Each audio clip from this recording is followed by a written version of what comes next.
தேடி சோறு நிறுத்தின்று பல சின்னஞ்சிறு கதைகள் பேசி மனம் வாடி துன்பமிக உழன்று பிறர் வாட பல செயல்கள் செய்து கரை கூடி கிளம்பருவம் எய்தி கொடும் கூச்சுக்கு பின் இறையனமாயும் பல வேடிக்கை மனிதரைப் போல நான் வீழ்வேன் என்று நினைத்தாயோ என்று பாடி மகிழ்ந்த புரட்சி கவிஞன் எட்டயபுர பாரதியை வணங்கி திவ்ய பாரதி தொடங்குகிறேன்.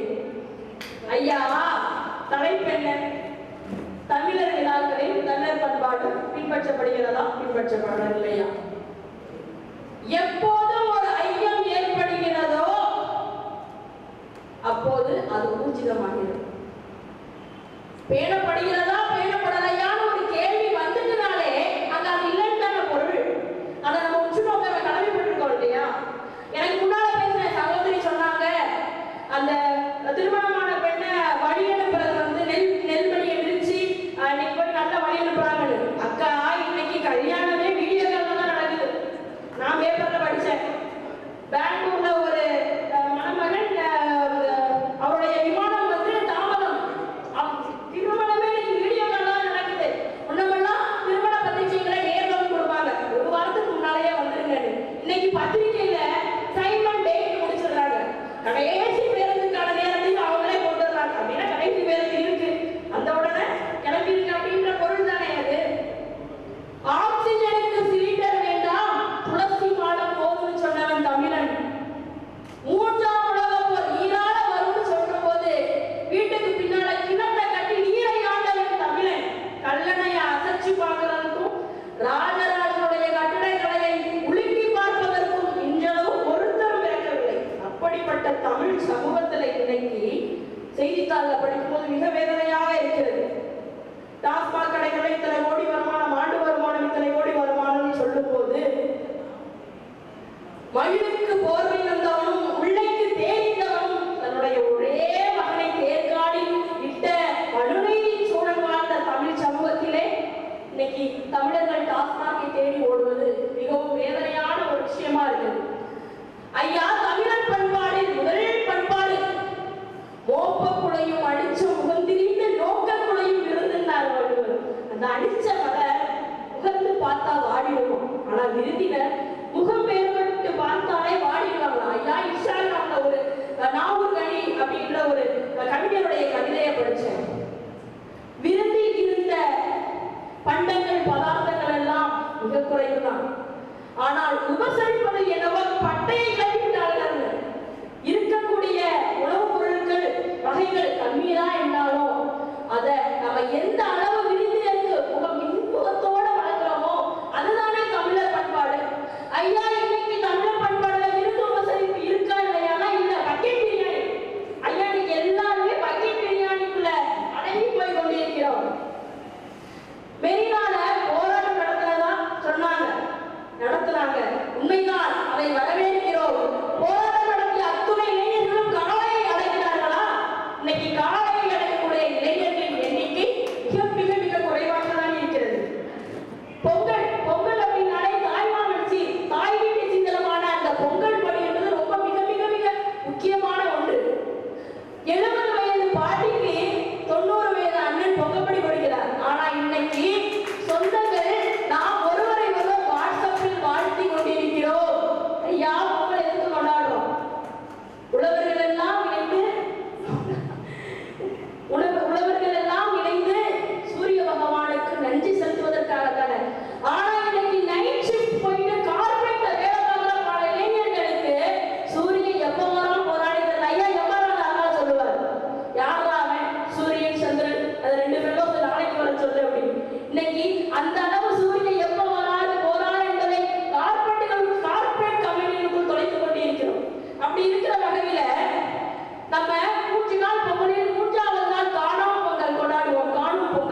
தமிழர் விழாக்களில் ஒவ்வொரு முறையும் விழாக்கள் கொண்டாடுறோம். அந்த விழா ஏன் கொண்டாடுறோம்னே நிறைய பேருக்கு தெரியவில்லை.